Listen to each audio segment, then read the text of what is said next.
Hello दोस्तों, स्वागत है आप सभी का A to Z education star channel में। आज की वीडियो में हम आपको इंडिया गेट के बारे में बताने वाले हैं। दोस्तों, हमारा देश भारत आज भी पूरी दुनिया में अपनी संस्कृति और इतिहास के लिए जाना जाता है। साथ ही हमारे देश के अंदर कुछ ऐसी ऐतिहासिक इमारतें भी मौजूद हैं जो कि लोगों को हमेशा अपनी तरफ आकर्षित करती है। और कुछ इसी तरह से ही है दिल्ली राजपथ मार्ग पर स्थित इंडिया गेट, जहां पर हर रोज हजारों की संख्या में लोग घूमने आते हैं। और अगर कोई भारत की राजधानी यानी कि दिल्ली राज्य के बाहर से भी घूमने आता है तो फिर शायद ही वह इंडिया गेट को देखे बिना लौटता होगा। हालांकि दोस्तों, आप में से भी बहुत सारे लोग इंडिया गेट गए होंगे, लेकिन क्या आप इसके इतिहास के बारे में जानते हैं? आखिर ये कब और क्यों बनाया गया था? शायद यह सभी बातें आप में से बहुत ही कम लोगों को पता होगा, लेकिन चिंता ना करें, आज का वीडियो देखने के बाद आपको इंडिया गेट के इतिहास के साथ साथ इस गेट की हर रोचक बातें पता चल जाएगा। तो दोस्तों, इस कहानी की शुरुआत होती है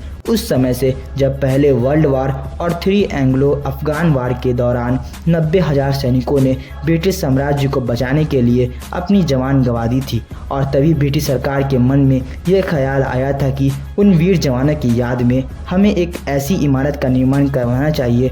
और कुछ इसी तरह से ही शुरू हुई इंडिया गेट की कहानी, जिसके बाद 1921 में वीर विक्टोरिया और प्रिंस अल्बर्ट के बेटे आर्थर ने इंडिया गेट की नींव रखी थी। और दोस्तों, एडविन लेंसियर ल्यूटोन्स नाम के एक आर्किटेक्ट ने इंडिया गेट का डिज़ाइन तैयार किया। और फिर करीब 10 सालों तक काम चलने के बाद से 1931 में इंडिया गेट तैयार हुआ। और दोस्तों, कहा जाता है कि इंडिया गेट को पेरिस में स्थित आर्किटेक्ट रॉय से इंस्पायर होकर बनाया गया।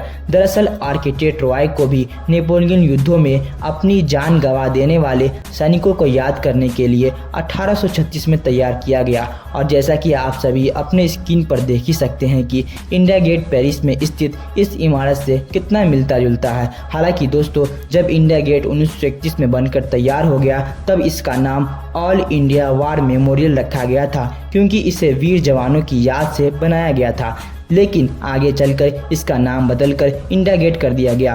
और दोस्तों, इस इमारत पर आज भी यूनाइटेड किंगडम के कुछ सैनिकों और अधिकारियों सहित 13,000 से भी ज़्यादा वीर जवानों के नाम देखने को मिल जाते हैं। और दोस्तों, 42 मीटर ऊंची इस इमारत के निर्माण में लाल और पीले रेतीले पत्थर और ग्रेनाइट का उपयोग किया गया है। और यहाँ आज भी दुनिया के सबसे बड़े युद्ध स्मारकों में से एक है। और दोस्तों, इंडिया गेट ब्रिटिश सरकार ने आज़ादी से पहले ही बनवाया था, इसलिए गेट के पास में ही किंग जॉर्ज 5 की प्रतिमा स्थापित की गई है। लेकिन आज़ादी के बाद इसे हटाकर कोरोनेशन पार्क में रख दिया गया और वहां पर अब केवल जॉर्ज 5 के ऊपर लगी हुई छतरी रह गई है। और दोस्तों, जब भारत आज़ाद हो गया तब इंडिया गेट में कई सारे बदलाव भी किए गए, जैसा कि यहाँ पर अमर जवान ज्योति चारों कोनों पर हमेशा ही जलती रहती थी, जिससे कि 1971 में भारत और पाकिस्तान युद्ध में भाग लेने वाले सैनिकों के याद में स्थापित किया गया था। और दोस्तों, ज्योति के पास में एक चमकती हुई राइफल भी गड़ी है, जिसके ऊपर सैनिकों का एक हेलमेट रखा हुआ है। और यह दृश्य हम सभी को अपने जवानों की याद दिलाता है। हालांकि अगर आज का समय देखा जाए तो दिल्ली वालों के लिए इंडिया गेट पिकनिक का जगह बन गया है, जहां पर लोग छुट्टियों के दिनों में आकर समय बिताना पसंद करते हैं। साथ ही इंडिया गेट के आसपास लोन फव्वारे और राष्ट्रपति भवन के दृश्य से और भी खास बना देते हैं। तो दोस्तों, अगर आप दिल्ली जाए तो इस जगह को देखने जरूर जाए, क्योंकि यह भारत इतिहास का अद्भुत नमूना है। दोस्तों, अगर आप भी इंडियन आर्मी से प्यार करते हैं तो हमारे वीडियो को लाइक करें और चैनल को सब्सक्राइब करें।